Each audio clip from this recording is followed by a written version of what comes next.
Action படத்தில் நான் என்ன பண்ண போகிறேன், ஹிந்தியில் அமிதாப் பச்சன் மாதிரி ஏதாவது ஒரு கேரக்டர் கிடைச்சா பண்ணலாம் சார். நான் கடுமையாக உழைச்சிருக்கிறேன். ஒரு small incident maths an old man to a ferocious. இன்னும் உள்ளுக்குள்ளே ஒரு ஃபயர் இருந்துக்கிட்டே இருக்கும். ஜெயிக்கணுன்ற ஒரு வெறி அதில் இருந்தால் தான் எதுலேயுமே ஜெயிக்க முடியும்.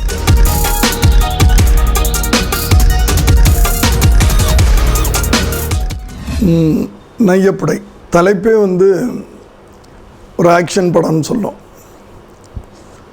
ஆக்ஷன் படத்தில் நான் என்ன பண்ண போகிறேன் அப்படின்னு தான் எல்லோரும் கேட்டுக்கிட்டு இருக்காங்க. அதுதான் டைரக்டர் பண்ணியிருக்கிற வேலை. எல்லோரும் நினைக்கிறாங்க இந்த சின்ன பசங்களுக்கு தான் வாழ்க்கை இருக்குது, யூத்துக்கு தான் வாழ்க்கை இருக்குது, வயசாகிட்டால் வாழ்க்கை இல்லை அப்படின்னு எல்லோரும் நினைக்கிறாங்க. நான் டைரக்டராக ஓய்வு எடுக்கலாம் அப்படின்னு முடிவெடுத்தப்போ எனக்குள்ள என் ஏஜ் இப்போ என்னுடைய வயசு 70.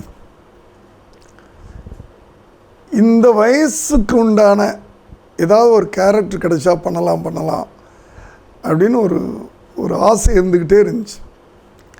அது தானு சார் பார்க்கும்போதெல்லாம் நான் சொல்லிக்கிட்டே இருப்பேன், ஹிந்தியில் அமிதாப் பச்சன் மாதிரி ஏதாவது ஒரு கேரக்டர் கிடைச்சா பண்ணலாம் சார். எனக்கு என்னமோ எங்கள் தாத்தா என் மைண்டில் இருந்துக்கிட்டே இருக்கிறாரு. அப்படி ஒரு இன்ட்ரெஸ்டிங்கான ஒரு ஓல்டு மேன். சும்மா ஓல்டு மேன்னா அந்த சோகம் அது இது ஃபேமிலி, இந்த காதல்களை சேர்த்து வைக்கிறது, பிள்ளைங்களை கல்யாணம் பண்ணி வைக்கிறது அப்படி இல்லாமல் ஏதோ ஒரு த்ரில்லிங்கான ஒரு ஓல்டு மேன். அவன் லைஃப் த்ரில்லிங்காக இருக்கும். அப்படி ஒன்று பண்ணணும்னு ஆசைப்பட்டுருந்தேன். எனக்கு எப்போவுமே 70 வயசு ஆயிடுச்சு. பட் இன்னும் உள்ளுக்குள்ளே ஒரு ஃபயர் இருந்துக்கிட்டே இருக்கும். டைரக்டராக என் லைஃப்பை முடிச்சுக்கிட்டேன்.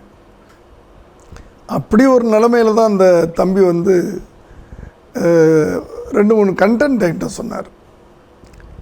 லேப்டாப்பில் 2-3 கண்டென்ட், கதையாக இல்லை, எதுவுமே கதையாக இல்லை. ஒரு காதல் விஷயத்தை பற்றி ஒரு கண்டென்ட்டு, அப்புறம் குட்டி குட்டி பசங்களை வச்ச ஒரு கண்டென்ட்டு, கடைசி 25 நிமிஷத்தில் இத்தனையும் சொல்லிக்கிட்டே வர்றார் அந்த லேப்டாப்பில். கடைசியில் இதே மாதிரி ஒரு ஓல்டு மேன் பற்றி ஒரு கண்டென்ட் இருந்துச்சு. எனக்கு ஆல்ரெடி இப்படி ஒரு கேரக்டர் பண்ணணும். அடுத்தது தமிழ் சினிமாவில் இப்போ ரீசெண்டாக லவ் சப்ஜெக்ட் நிறைய வந்துக்கிட்டு இருக்கு. அப்புறம் இந்த பேய் கதை நிறைய வந்துக்கிட்டு இருக்கு. சின்ன பசங்களை வச்சு நிறையா கதைகள் வந்துக்கிட்டு இருக்கு.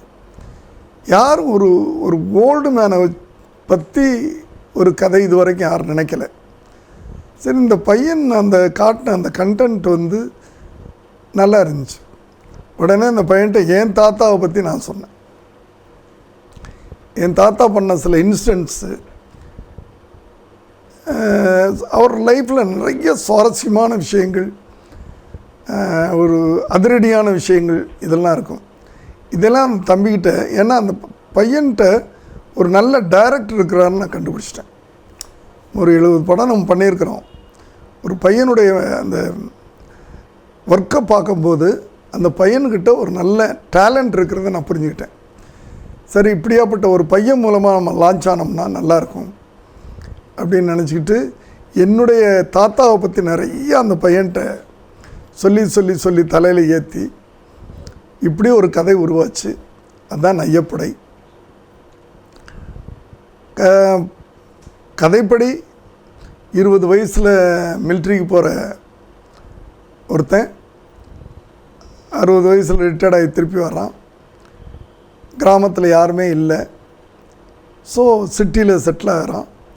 அதுவும் ஒரு ஸ்லம்பில் செட்டில் ஆகிற அந்த கிழவன், அந்த ஓல்டு மேன் எப்படி கொஞ்சம் கொஞ்சமாக அதிரடியான ஒரு மனுஷனாக மாறுறான் அப்படின்றது தான் கதை. இதில் என்னென்னா இன்னொரு ப்ளஸ் பாயிண்ட் எனக்கு ஈக்குவலாக இன்னொரு கேரக்டர், விஜய் அவர்களுடைய கேரக்டர். அவர் ஒரு டிவி ரிப்போர்ட்டராக,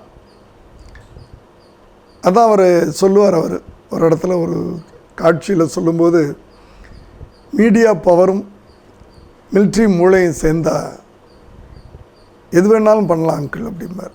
ஒரு small incident maths an old man to a ferocious.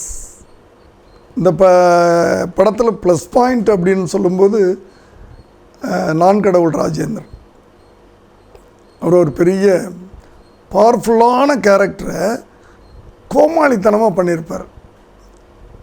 அவர் செய்கிறது பூரா கோமாளித்தனமாக இருக்கும். ஆனால் இந்த கோமாளித்தனத்தில் பயங்கரமான ஒரு டெரர் இருக்கும். செய்கிற காரியங்கள்லாம் அப்படியே இருக்கும். ஆனால் அந்த கோமாளித்தனமாக பண்ணுவார்.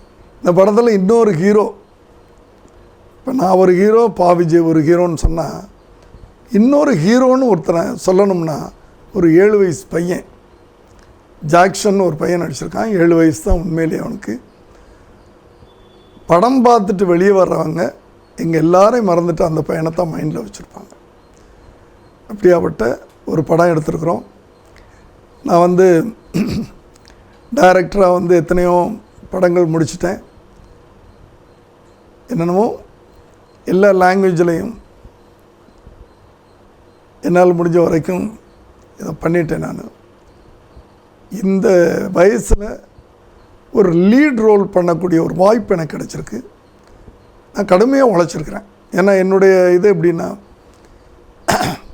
என்னன்னாலும் அதை பேஷனோடு பண்ணணும், ஒரு வெறியோடு பண்ணணும். ஜெயிக்கணுன்ற ஒரு வெறி அதில் இருந்தால் தான் எதுலேயுமே ஜெயிக்க முடியும். அப்படி ஃபுல்லாக நான் ஹார்ட் ஒர்க் பண்ணியிருக்கிறேன். நிச்சயமாக என் உழைப்புக்கு கடவுள் கூலி கொடுப்பாருன்னு நினைக்கிறேன்.